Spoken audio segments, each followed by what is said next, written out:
जय हिंद सभी को। आज हम समझेंगे भूकंप क्यों आते हैं। आप सब जानते हैं कि इस पृथ्वी पर 7 महाद्वीप हैं और 5 महासागर हैं। 7 महाद्वीप जो आप देख पा रहे होंगे, सबसे बड़ा महाद्वीप एशिया, अफ्रीका, उत्तरी अमेरिका, दक्षिणी अमेरिका, अंटार्कटिका, यूरोप और ऑस्ट्रेलिया। बड़े से छोटे के क्रम में आप इन्हें याद रख सकते हैं। 5 महासागर हैं बड़े से छोटे क्रम में। PAISA, पी से प्रशांत महासागर, ए से अटलांटिक महासागर, आई से इंडियन ओशियन यानी कि हिंद महासागर, एस से साउथ ओशियन यानी कि दक्षिणी महासागर और ए से आर्कटिक महासागर। ये सबसे बड़ा और ये सबसे छोटे यानी कि बड़े से छोटे क्रम में। प्रशांत महासागर में ही दुनिया का सबसे गहरा बिंदु या सबसे गहरा गर्त मेरियाना ट्रेंच स्थित है, जिसकी लंबाई या गहराई 11,022 मीटर, लगभग 11 किलोमीटर के आसपास है।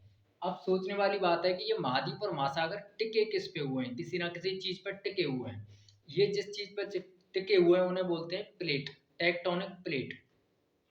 टेक्टोनिक प्लेट पृथ्वी में अंदर फंसी पड़ी है, जो जिनकी संख्या 7 है, जिनकी मोटाई लगभग 100 किलोमीटर मोटी है और हजारों किलोमीटर लंबाई है एक प्लेट की। ये प्लेट लावा पर यूं तैर रही है अंदर, जैसे एक तसला में पानी भर के हम लकड़ी के छोटे छोटे टुकड़ा 6-7 माह में डाल दें, वे वहां पर तैरते रहेंगे और वे आपस में मूवमेंट थे, हवा की वजह से या पानी की लहरों की वजह से वे टकराएंगे। ऐसे ही लावा में अंदर जो प्लेट जो तैर रही हैं, ये आपस में मूव कर करके एक दूसरे से टकरा रही हैं। जैसे इन प्लेटन की, जैसे इंडो बर्मन प्लेट, हमारा भारत कौन सी प्लेट पर टिके हुआ है, इंडो और बर्मन प्लेट। बर्मन मतलब बर्मा वाली प्लेट, इंडो अफ्रीकन प्लेट, ऐसे एशियन अमेरिकन प्लेट। इन प्लेटन के अलग अलग नाम हैं। अब जैसे आज जो भूकंप आया हो ताइवान में, ताइवान की राजधानी का ताइपे, वहां की प्रधान राष्ट्रपति को नाम का तेसाई, वहां पे 7.5 रिएक्टर स्केल जाकी तीव्रता मापी गई है। इतनी बहुत भयंकर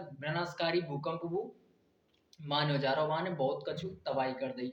अब जो ताइपे हथका है वो कहाँ फंस रहा हो, वो टेक्टोनिक प्लेटों बन के बीच में आ रहा हो, यानी कि एशिया महाद्वीप में ही आवे ताइवान, जापान, भारत, चीन, ये सभी। और ये जो ताइपे हथका है, ताइवान हथका है, ये टेक्टोनिक प्लेटन के बिल्कुल पास में है। तो जैसे ही ये टेक्टोनिक प्लेट एक दूसरे से टच करें तो कंपन उत्पन्न होवे, कंपन यानी कि वाइब्रेशन। तो तरंग निकले धरती से बाहर की तरफ। ये तरंग निकल के जरूर ना है कि एक ही दिशा में निकलेंगी, कोई इनकी फिक्स दिशा ना है, ये कितने को भी निकल सके और चारों की तरफ। अब जैसे यहाँ से ये तरंग निकलेंगी ऊपर जाएंगी, या जगह तो बोले जहाँ से तरंग निकलना चालू कर रही है, यहाँ तो बोले उद्गम केंद्र। ये क्या हो गया, भूकंप का उद्गम केंद्र। और जहाँ पे पतो पड़ी है, जैसे आज की भूकंप की पतो कहाँ पड़ी, ताइपे में। ताइपे पूरी राजधानी हिला दी। और एक वहां को सिटी है, होलियन नाम को सिटी है। बात है 18-20 किलोमीटर दूर तक वह भूकंप को अधिकेंद्र माने गए, यानी कि बात शहर से 18-20 किलोमीटर दूर तक भी वहां ने तबाही मचाई।